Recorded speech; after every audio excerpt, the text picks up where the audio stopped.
Welcome to the Whole Athlete Podcast, where we focus on discussing topics to help you become a fat burner, optimize health, and improve performance in life and sports. Transform the whole you from the inside out with the holistic method. Let's dive in. Here's your host, Debbie Potts. Hey everybody, it's Debbie Potts doing a new audio and video podcast for the Whole Athlete Podcast with a new guest that's out of Kona, Hawaii, one of my favorite places in the world to relax and unplug. And Dr. Traub, how are you going? How are you doing today? I'm going good. Going good. I've just been working all morning with clients. This is my downtime to sit and talk to you about an important topic. That's one of my 8 elements of the holistic method is happiness, and how for athletes of all levels, I think we truly need to figure out, are you truly happy? And we're doing this right around Thanksgiving time. And I think it's a perfect topic, gratitude, happiness, and the athlete of any level. So talk a little bit first about who you are and what you do in Kona. All right. Well, I'm a naturopathic physician. I've been practicing here for 32 years, 36 years total. Moved here from Portland. And not long after I arrived here, I saw what was happening here with the Ironman World Championship and got very interested in that, although I was previously a runner, not much of a swimmer, and not really a cyclist at all. And I came to the sport late in life, about 8 years ago, is really when I started doing triathlon. And I think I met you around that time. Yeah, lava man. Yeah. And so, I have lots of friends in the community who are age groupers, and I have a fair number of friends who are professional triathletes, some who are, highly ranked. And I've learned a lot from these experiences, both with myself, my own learnings, and with my friends in the local community and the professional athletes that I come into contact with. And so as a naturopathic physician, exercise is a very, very important part of what I try to convey to my patients in terms of the importance that it has on their health. Mm-hmm. And that I would define health as something that is really on all levels, on the physical, emotional, mental, and spiritual level, and also the social level. I think that a lot of times we disregard that our social environment and our social connections are part of our health. Very true. Yeah. So what, have you done triathlons lately yourself? Are you still racing? I'm still participating. I generally don't really race for the, in the sense that I'm trying to win a race, but I have friendly competition with the guys in my age group, and I enjoy picking people off on the run. So I have a little bit of a competitive streak in me, but it's more that I really enjoy participating in the sport and having it be a pathway to fitness for me, a very important part of my own fitness in a holistic sense, not just physically, but on all levels. Mm-hmm. So do you find living in Kona versus the mainland in Portland, Oregon, is that you've lived there for so many years now, is that a place you find you can just be more disconnect and unplug more often and be more relaxed and kind of the live aloha kind of lifestyle than the mainland? I do think that, the aloha spirit is really makes Hawaii unique. And I think there's a lot of love and harmony and beauty being here in Hawaii. I think that you can get caught up in a hectic, fast-paced, plugged-in lifestyle here just as much as you can in Belleville or anywhere else. And I think that we have to pay as much attention to really taking good care of ourselves and not getting too busy and too overcommitted here, just like anywhere else. At least that's my experience, because I do have a busy practice, and I have a lot of involvement in my profession in other ways besides just practicing. Mm-hmm. And I'm overcommitted, and it's a constant busyness challenge for me to try to keep balance in my life. That is what I talked about in Life is Not a Race book, and that I wrote last year, that we're we're chronically busy. And I guess even in Hawaii, where for me, I guess I'm vacationing there, so I can totally relax and unplug. But if you work there, you're still kind of living the busy job lifestyle that I do here, that we wake up early and we, don't stop moving until we get to bed at night, that we're just on the go all the time. So I guess it doesn't matter where you live. I always think it's so nice if I could just live in Hawaii a month at a time and lower my stress levels, relax, and go back. And hopefully that kind of rubs off on my lifestyle here and just move at a slower pace. But I talked to Grant Miller a month or so. We did a podcast on bike works, training, cycling. And he said too, there's a lot of people out there in Hawaii that still have stress in their lives. It's not just because you live in Hawaii, it doesn't go away completely. Right. Although Hawaii is rated the #1 state in the country for happiness. That is true. And that's our topic today, is happiness. So let's kind of dive into our topic today. As I said, one of my chapters in my book, The Holistic Method, and the element of happiness is really crucial, I find, for athletes, individuals. It doesn't matter what sport you do, or just for general life. And I find, as a personal trainer for 25 years, that happiness is really essential part to really being healthy. So talk about, what's your opinion of happiness and why is it so important? Well, I think happiness is something that we all pursue and that we all really value as a, major value in this life.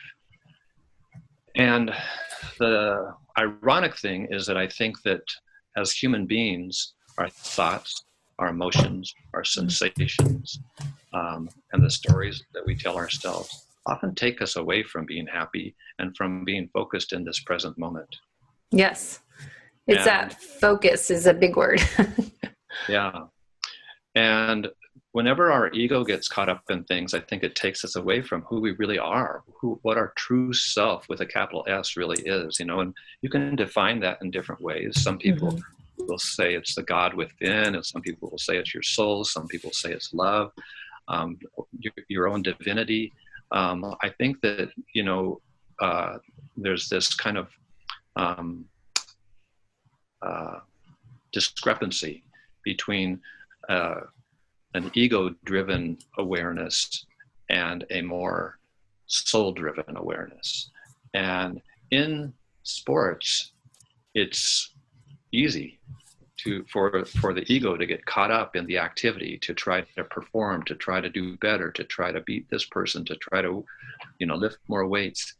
And sometimes I think that we overlook the opportunity in physical activity, regardless of whether it's a race or a workout, that we have to just be in the moment and to really be present and aware and really tune into the pure consciousness within ourselves, rather than being distracted by the multitude of things that can take us away from ourselves.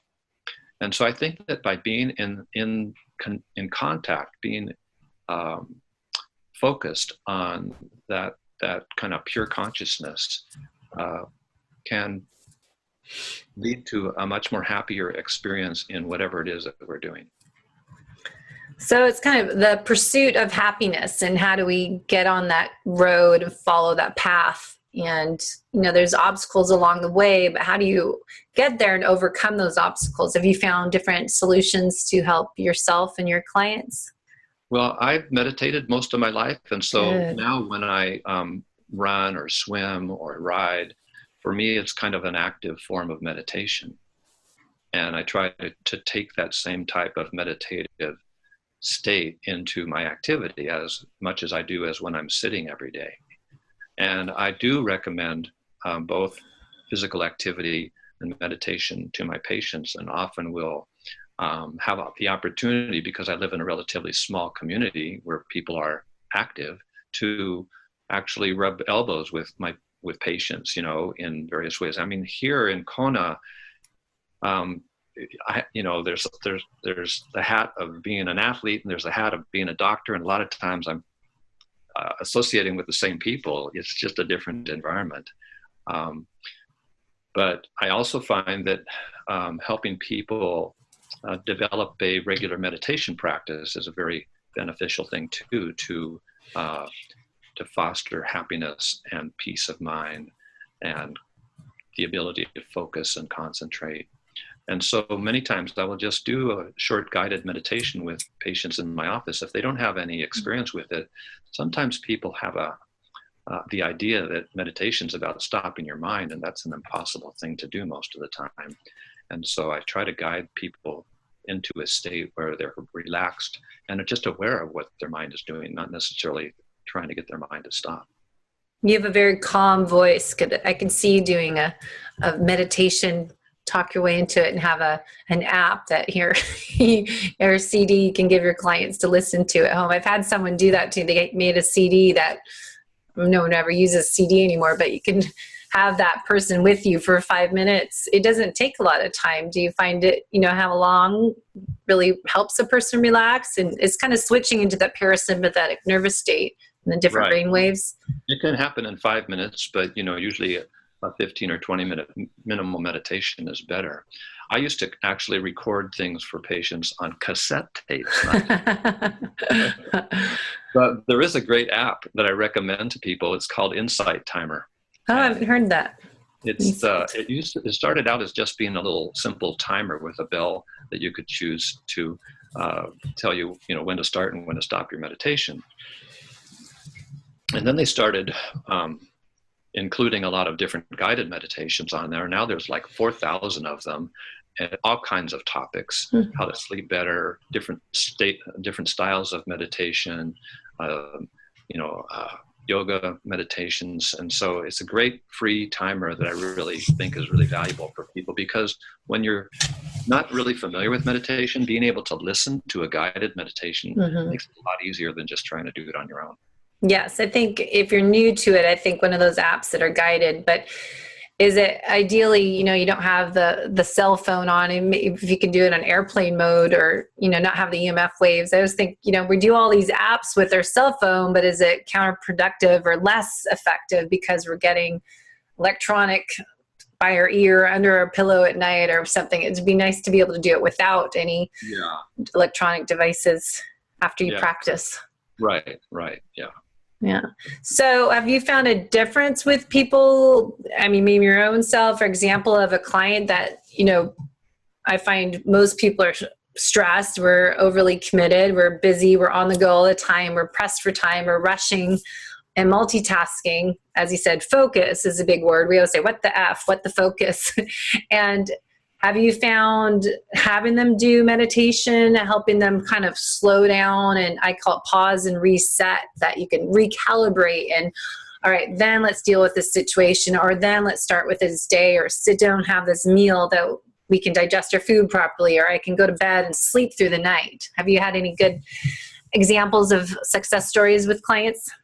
Yeah, I'll tell you one, but before I do, I just want to acknowledge that there is a lot of scientific data that supports the benefit of both exercise and meditation on our brain chemistry, in terms of increasing the levels of our neurotransmitters that have to do with peace and calm and concentration.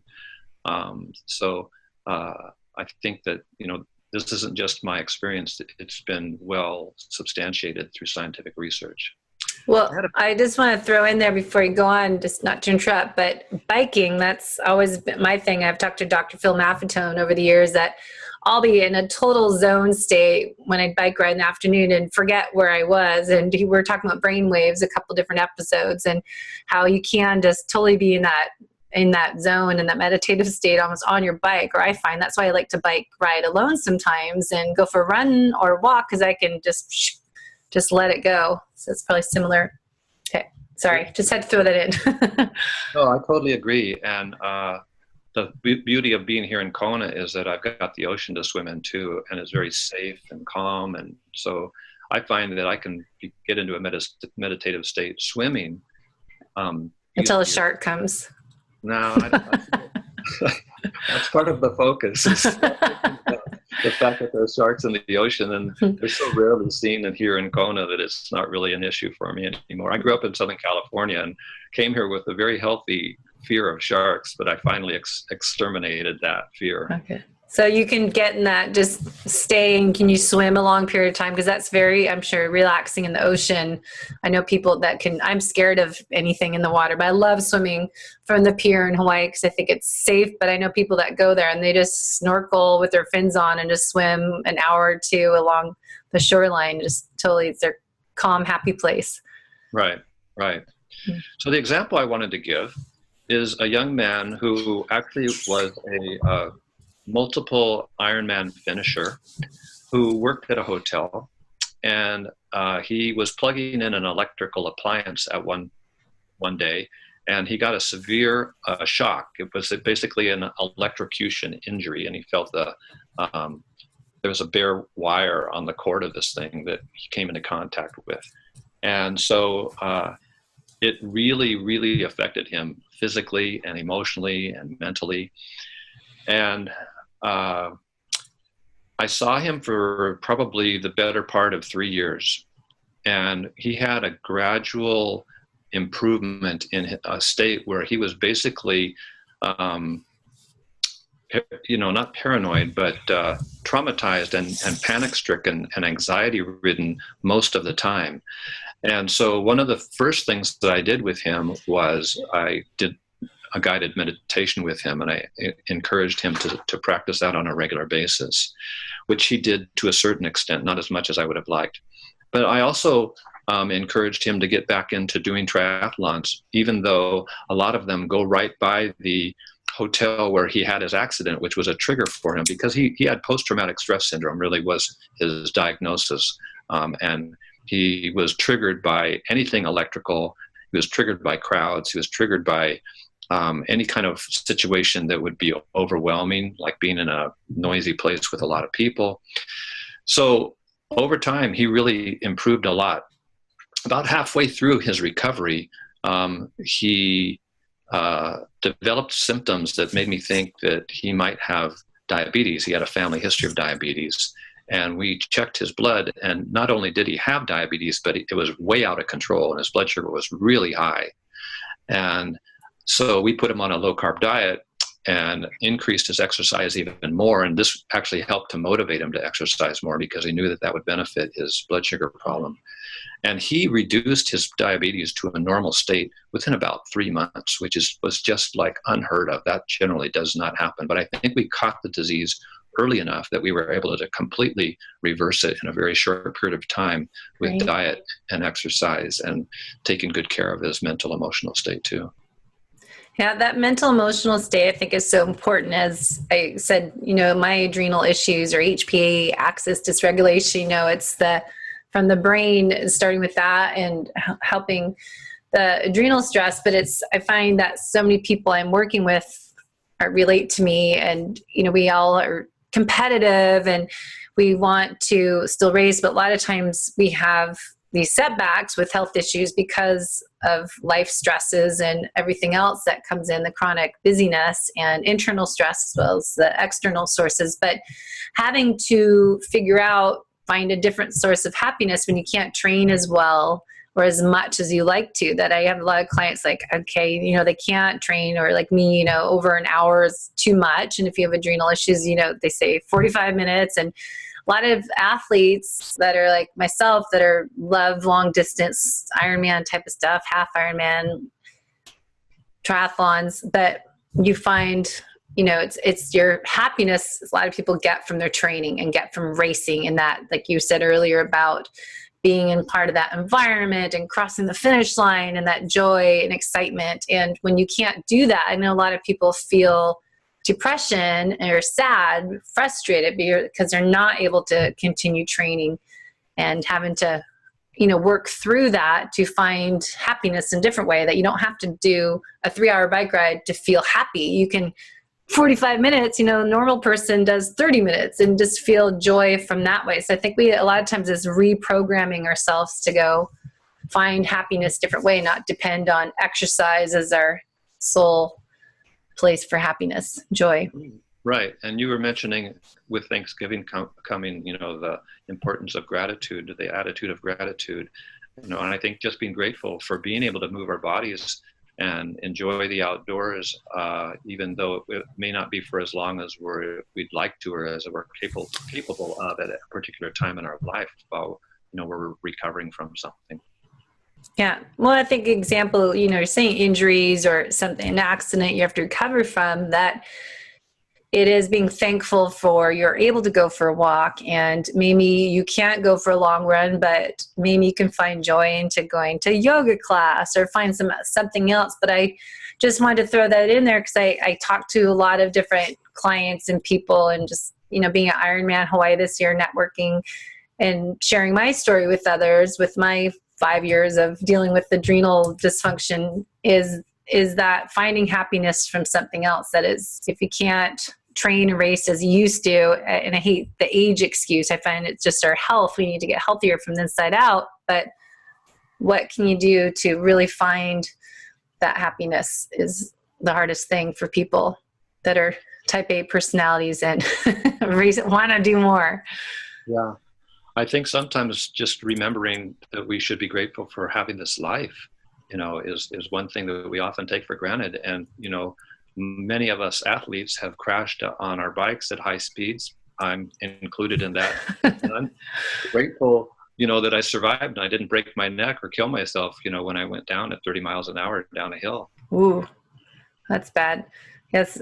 I think, is how to have that gratitude. And what I do for my clients, I have this little 5-day jumpstart reset challenge I offer once a month, and not as often. I do this 21-day challenge, but I find part of it's essential part we should all do, especially I know some people do it for the month of November, is, and like you said, attitude of gratitude is write a gratitude journal. And hopefully, doing it for 5 days or 21 days, I can get people in the habit of doing that. So keeping a little notebook by their bed, and I just have people start every night, just 3 things that were great today, or maybe it was something you did for someone else that made you feel happy, and, being grateful and for someone you made a difference and made an impact, or whatever it might be. But I think writing that down and maybe making it into kind of a journal diary type of book is so therapeutic and helpful. And to just not, some people just so have that negativity, how to detoxify their negative emotions. I think writing is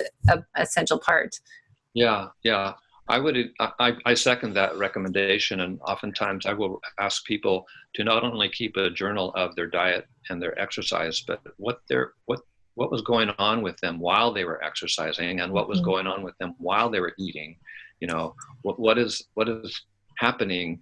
What are they conscious of during those times? And that can be really insightful for people too, just to inquire within to see, what's really going on in their consciousness. So do you find a lot of people that aren't as happy as they should, or have a lot of stress in their life, and then they have maybe the difficulty sleeping and maybe difficulty eating a healthy diet, and they kind of, what I call that holistic method, all these elements overlaps of one is off, they're all off. So do you find lack of happiness is related to something else in that wheel? Yeah, usually there's a piece or two missing. And because I'm a naturopathic physician, and therapeutic lifestyle counseling, or TLC, is kind of like the fundamental part of my practice, along with everything else that I do, I find people all the time that, just by addressing their diet and their exercise and managing stress effectively, that they come back and, more than half of their problem is solved just by addressing those fundamental issues. Do you work on the gut health and the gut-brain connection to work on happiness? Yeah, we have to, because the trillions of bacteria in our gut, their genes and the things that they make in our gut affect our brain chemicals probably more than anything else. It's just amazing how much influence the bacteria that live within us have on our mental, emotional state, as well as our physical body. Have you heard of the new program? You can order it's a poop test. It's called Viome, Viome. You can order your own. It's an app on the phone, and they get you results. You just mail in your little poop sample. They give you the kit, and it's really interesting. It gives you, kind of tests your microbiome, but also tells you your food you're allergic to, if it's, red, you're totally to avoid these foods, yellow and green, eat lots of those ones. But the gut biome test, I find it so interesting to see on the app. It'll show you all these, different words that you can't pronounce, but the good bacteria, the gut diversity. And I just think that's such a interesting direction of the industry and how we're, veering that way. I know a lot of different people are behind the biome, JJ Virgin and Dr. Tom O'Brien and all these different people. You pretty much have to have your head in the sand to not recognize the importance of that these days. And there's lots of those poop tests that are available, not just the ones you're talking about. Yeah, I know. I've done a lot of different ones, but I just find, the gut biome is so interesting to get tested, whatever test you do. But I think that's for a lot of people to find out if they're not feeling great, if they're kind of feeling depressed, unhappy, and all the other things that's going to cause a stress as well. Be a source of stress is any gut stuff going on if the gut biome is out of balance. And so do you work on that? A lot of people in your clinic? Absolutely. Yeah. In the last 3 or 4 years, I've also come to recognize the prevalence of another type of gut problem that's called small intestinal bacterial overgrowth, or SIBO. SIBO, yes. Yeah. And so I do a lot of breath testing to determine whether people have that or not, and I treat that frequently. And I find actually that in more cases than not, that condition is really underlying a lot of people's gut issues more than anything that's going on with the large intestine, which used to be what we would focus on in the past and look for, pathogenic bacteria there, or yeast or parasites, and lack of good bacteria. And sometimes addressing the large intestine didn't give me the results that I wanted. And now I'm seeing that it's the small intestine where probably more of the problems are. Yeah. And that's what I've learned as a nutritional therapy practitioner. We start from the north to south. So starting with the brain, I look at when people are eating, are they in parasympathetic nervous state, and to work on the vagal nerve and doing some exercises for that, or there's a vagal tone oil we've talked about. But I find just working on all that so helpful, because as we said in the beginning, everyone's just so busy and multitasking and not focused that I think, truly be happy is your gut health happy? Is your gut happy? That it's going to affect your brain, as you said. But why do we have gut infection? Is it coming from our dysfunctional lifestyle of eating incorrectly and eating super fast, or we're doing 10 things at once, and we're not even digesting our food properly? Because how are we getting that infection in our gut? Work backwards and figure out, okay, what can we do as well as heal the gut and follow the SIBO protocol and whatever else it might be for that client. But I find it interesting too, to go one step back or 2 steps, start from the top and work the way down. I have a personal story about that. I have a good digestion, and I've really been able to eat most anything I wanted most of my life. And I have a healthy diet, but, I don't suffer from, a variety of different foods. I don't have a lot of food sensitivities or intolerances. But I did have horrible digestion the year that I started naturopathic medical school, which was 1977. And at that time, there was a fad in popular culture. It was called food combining. Yeah. And we thought you really had to be careful about what foods you ate at the same time, or else they might not combine well and you would end up with indigestion. And so I kind of bought into it, and I was having horrible digestive problems.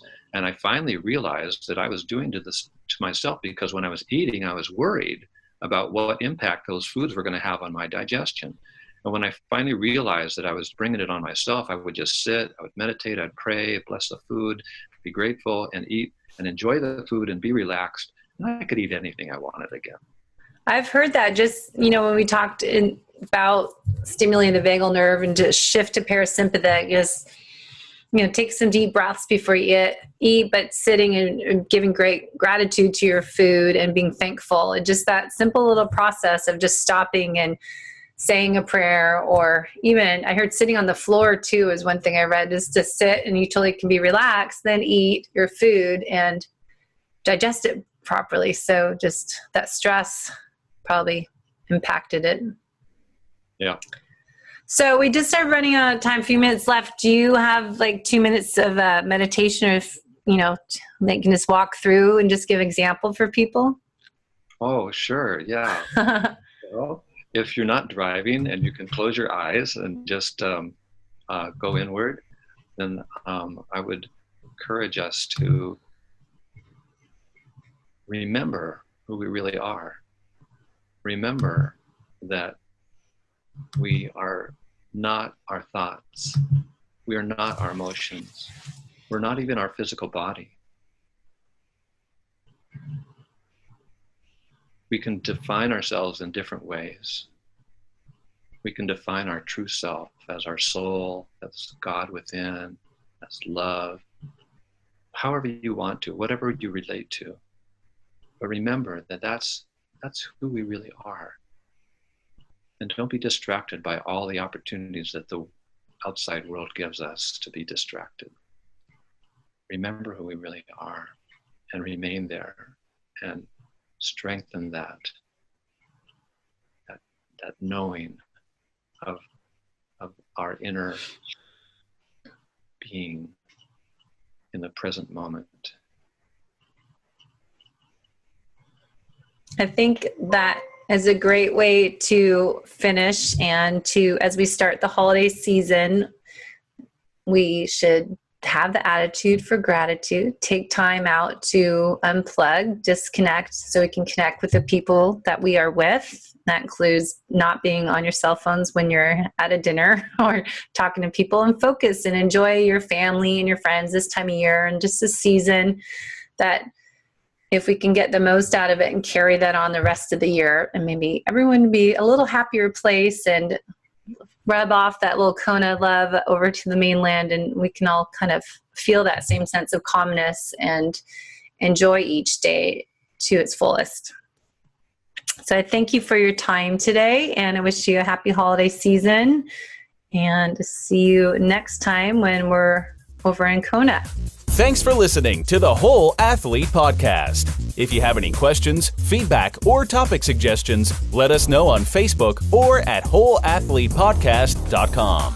You can help us continue and grow by leaving a review on iTunes. Thanks again, and see you next time.